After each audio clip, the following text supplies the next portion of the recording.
গুনাহাতে জড়িত আছো, এখনও যারা বিভিন্ন রকম পাপ কাজ করছো, তাদের জন্য আজকে একটি বিশেষ অফার যেটা আল্লাহ সুবহানাহু ওয়া তাআলা দিয়েছেন, আমি সেটা আপনাদের সামনে বলছি। সূরা ফুরকান 25 নম্বর সূরার 70 নম্বর আয়াতে আল্লাহ সুবহানাহু ওয়া তাআলা বলেছেন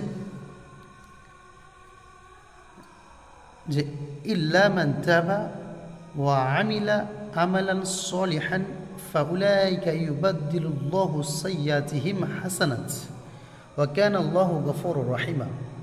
আল্লাহ সুবহানাহু ওয়া তাআলা বলছেন যে যারা তওবা করবে, তওবা করার পরে আমলে সলেহ করবে, ঈমান আনবে, তারপর আমলে সলেহ করবে, তো আল্লাহ বলছেন ইউবাদদিলুল্লাহু সাইয়্যাতিহিম হাসানা, তার পূর্বে যে গুনাহগুলো ছিল সেই গুনাহগুলো আমি নেকি দ্বারা পরিবর্তন করে দেবো। সুবহানাল্লাহ।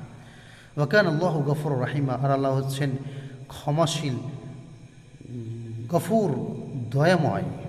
দেখুন, আপনি আপনার জীবনটা ভাবুন, আপনি 40 বছর 50 বছর যাবৎ যে গুনাহগুলো করে আসছেন, এই যে পাহাড় সম পরিমাণ আপনি গুনাহ করেছেন, এরপরেও হয়তো আপনি ভাবছেন যে আল্লাহ আমাকে ক্ষমা করবে না। কখনো নয়। আপনার এই চিন্তা ভাবনাটা আজকেই ছেড়ে দিন। এই চিন্তা ভাবনাটা আপনার একেবারে ব্যর্থ।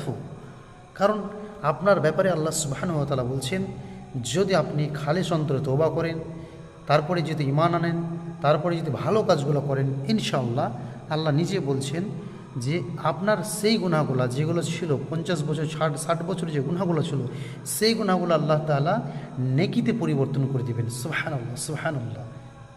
তাহলে এর চাইতে বড় অফার আর কী হতে পারে? তো যারা বিভিন্ন রকম পাপ কাজে জড়িত রয়েছো, তোমরা খালিস অন্তরে আল্লাহ সুবহানাহু ওয়া তাআলার কাছে তওবা করো। এটা আল্লাহর অর্ডার। সূরা ফুরকান 25 নম্বর সূরার 70 নম্বর আয়াতে আল্লাহ তিনি নিজে বলছেন। এখানে কোনো সন্দেহের অবকাশ নেই। তাও এখন যারা এসব গুনাহগুলো করছো, অবশ্যই তোমরা তওবা করে নাও। কারণ মৃত্যু আসার পূর্বে এই তওবাটা করতে হবে। মৃত্যুর সময় ঘনিয়ে আসলে এই তওবা আর কোনো কাজে আসবে না। আসসালামু আলাইকুম রহমতুল্লাহ।